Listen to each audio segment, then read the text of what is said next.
everyone, it's Gabby. I'm back again for another video. Today I'm doing the Do All Blind People Think the Same tag. This first started on a channel called Jubilee, and then another blind content creator slash, well, YouTuber, I should say, Kayla with the C, did it, and a lot of blind individuals have been completing it.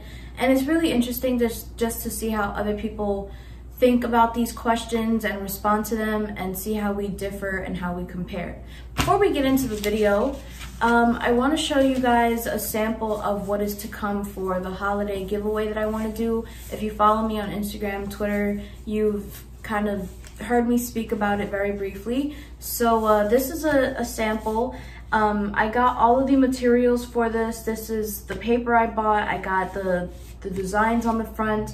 I labeled it in Braille for my blind subscribers and viewers, and then it's also in print at the bottom for sighted viewers, or those who have, you know, a little bit of low vision and can still read a little bit of print.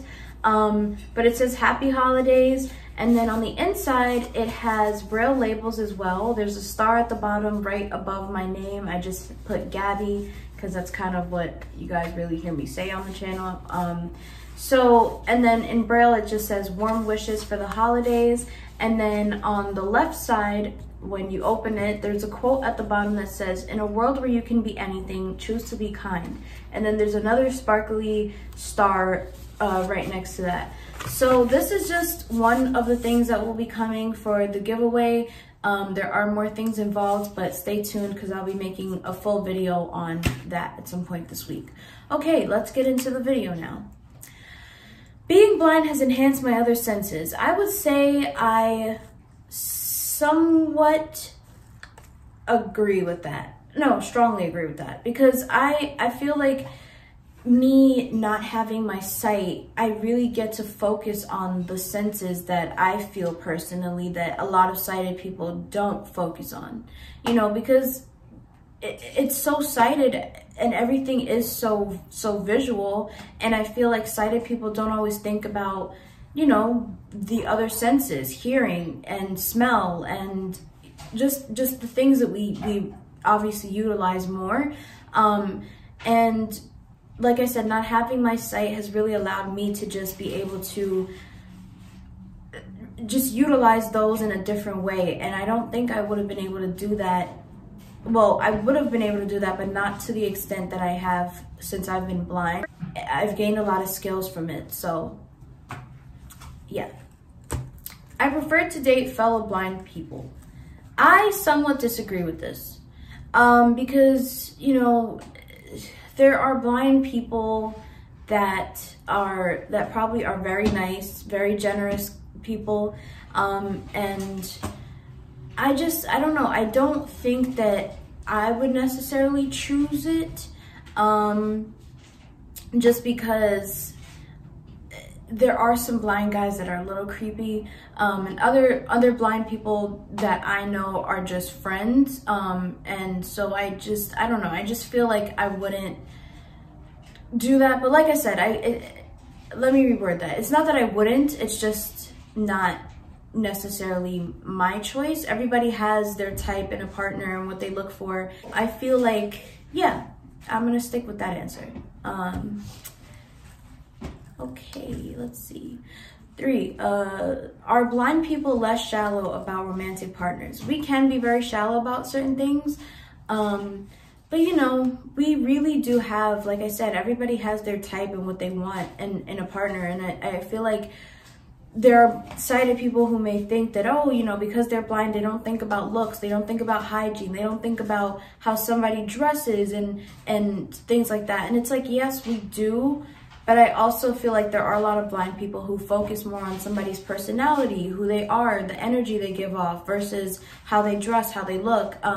So like I said, everybody thinks differently and approaches that differently, but you know, we, like I said, have our types. We focus on who somebody is. When we're being guided, it's like, okay, is this person tall? Are they muscular? Are they skinny? Are they, you know, whatever. So yeah, I would definitely agree with that.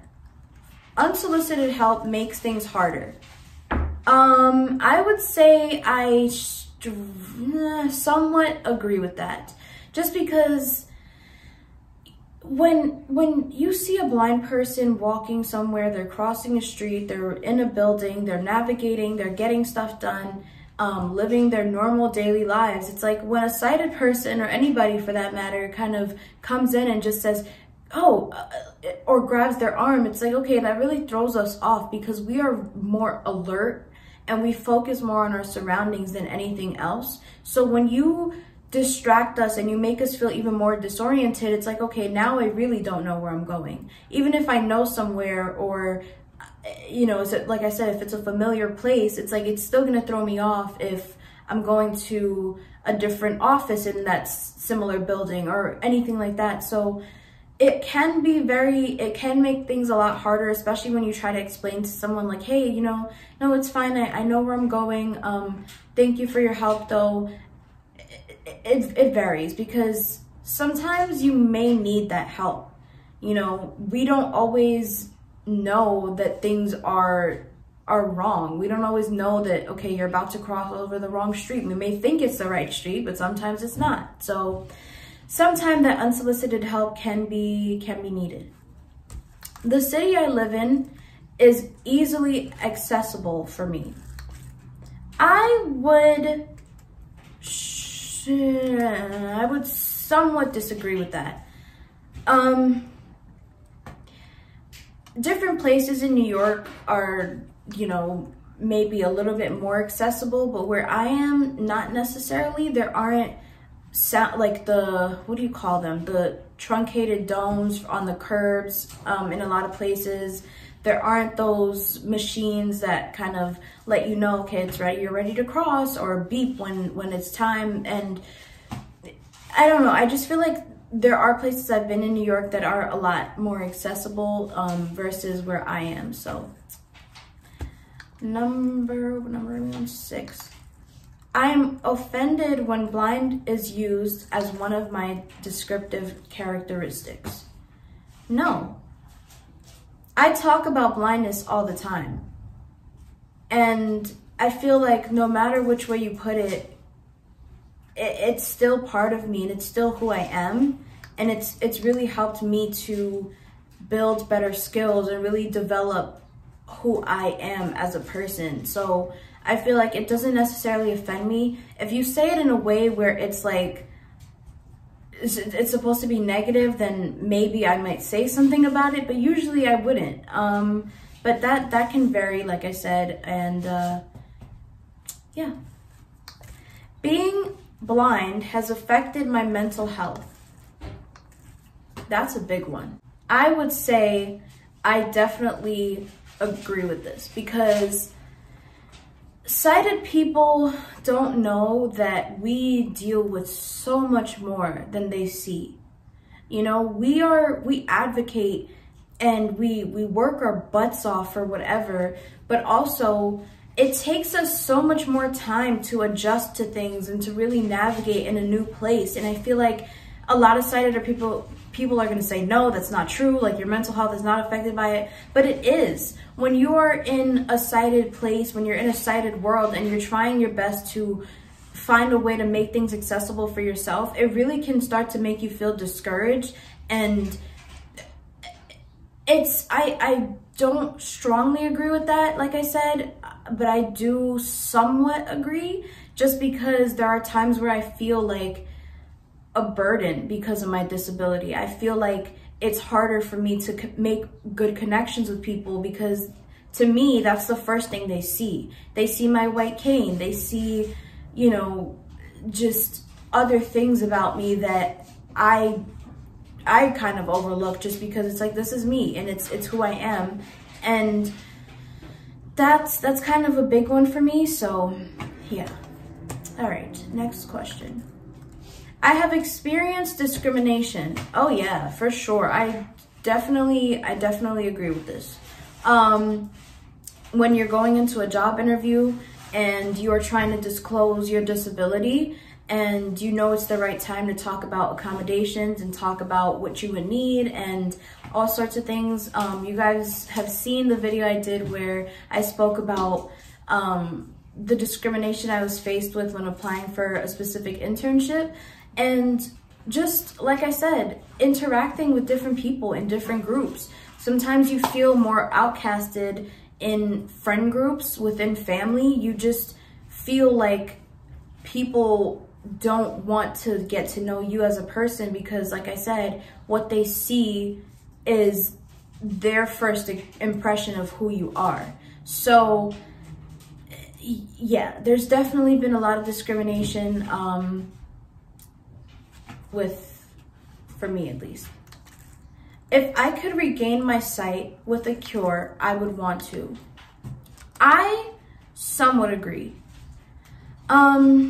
I would want to see for like a day, just so I could see my mom and see my family's faces, because I've been blind for literally since I was a baby. And so, I mean, like I told you guys, I wasn't born blind, but I lost it at a very young age. So I can't recall what my mother's face looks like. I can't recall what colors look like. And so I feel like that would be the only reason I would really want to get my sight back.